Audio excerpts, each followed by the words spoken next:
नमस्कार मित्रों, गरुड़ पुराण के ये 8 रहस्य नहीं जानते होंगे आप, तो स्वागत है अपने नए YouTube चैनल सनातन भक्ति में। मित्रों, मेरा नाम है नितेश राणा। तो आइए जानते हैं क्या है इस वीडियो का रहस्य। गरुड़ भगवान के बारे में लगभग सभी लोग जानते होंगे। यह भगवान विष्णु भगवान के सवारी हैं।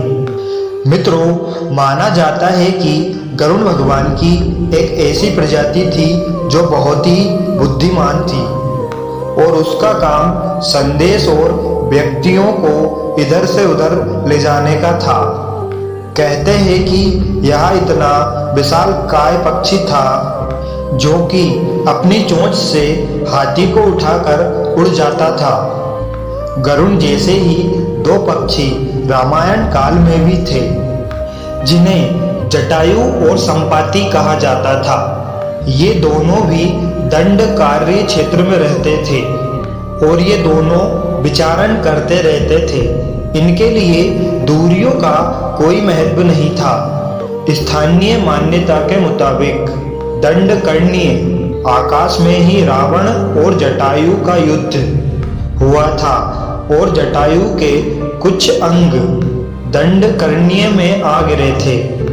पक्षियों में गरुड़ को सबसे श्रेष्ठ माना गया है। यह समझदार और बुद्धिमान होने के साथ साथ तेज गति से उड़ने की क्षमता रखता है। गिद्ध और गरुड़ में फर्क है। संपूर्ण भारत में गरुड़ का ज्यादा प्रचार और प्रसार किस लिए है, यह जानना जरूरी है कि गरुड़ के बारे में पुराणों में अनेक कथाएं मिलती हैं। रामायण में तो गरुड़ का सबसे महत्वपूर्ण पाठ है।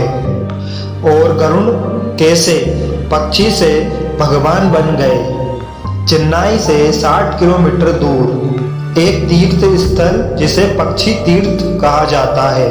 यह तीर्थ स्थल वेदगिरी पर्वत के ऊपर है।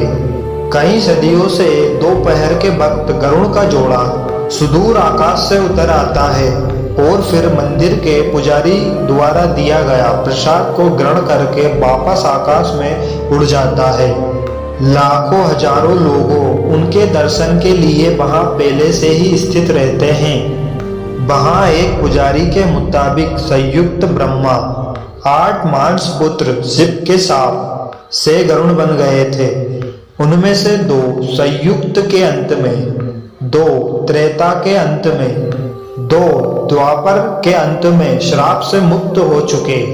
कहा जाता है कि अब जो 2 बचे हैं वे कलयुग के अंत में मुक्त होंगे। गरुड़ है देव पक्षी। गरुड़ का जन्म सतयुग में हुआ था, लेकिन वे त्रेता और द्वापर में भी देखे गए थे। दक्ष प्रजापति की विनीता या विंता नामक कन्या का विवाह कश्यप ऋषि के साथ हुआ। विनीता ने प्रसव के दौरान 2 अंडे दिए। एक में से गरुड़ और दूसरे में से अरुण का जन्म हुआ।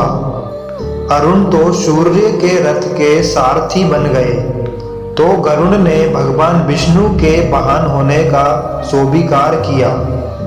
संपाति और जटायु इन्हीं अरुण के पुत्र थे।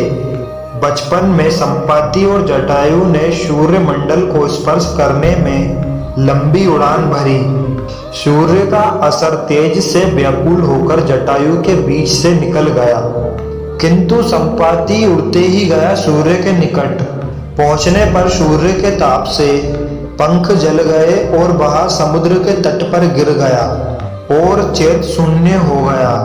चंद्रमा नामक मुनि ने उन पर दया करके उनका उपचार किया और त्रेता में श्री सीता जी की खोज करने वाले वानरों को दर्शन से पुनः उनके पंख जमाने का आशीर्वाद दिया।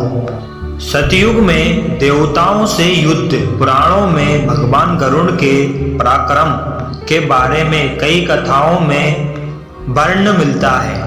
कहते हैं कि उन्होंने देवताओं से युद्ध करके उनसे अमृत कलश छीन लिया था।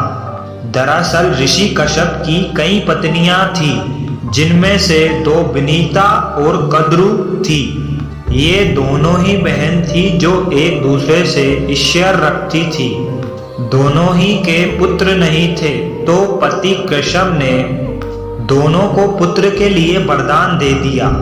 विनीता ने 2 बलशाली पुत्र मांगे, जबकि कद्रू ने 1000 शार्प पुत्र मांगे, जो कि अंडे के रूप में जन्म लेने वाले थे।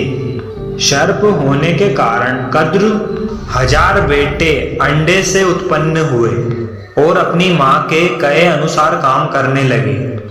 दोनों बहनों में शर्त लगी थी कि जिसके पुत्र बलशाली होंगे, हारने वाले को उसकी दासता स्वीकार करनी होगी। इधर सर्प ने जो जन्म ले लिया था, लेकिन विनीता के अंडों से अभी कोई पुत्र नहीं आया था। इसी जल्दबाजी में विनीता ने अंडे को पकने से पहले ही फोड़ दिया। अंडे से अर्ध विकसित बच्चा निकला, जिसके ऊपरी शरीर तो इंसानों की तरह था, लेकिन नीचे का शरीर अर्धपक्व था। इसका नाम अरुण था।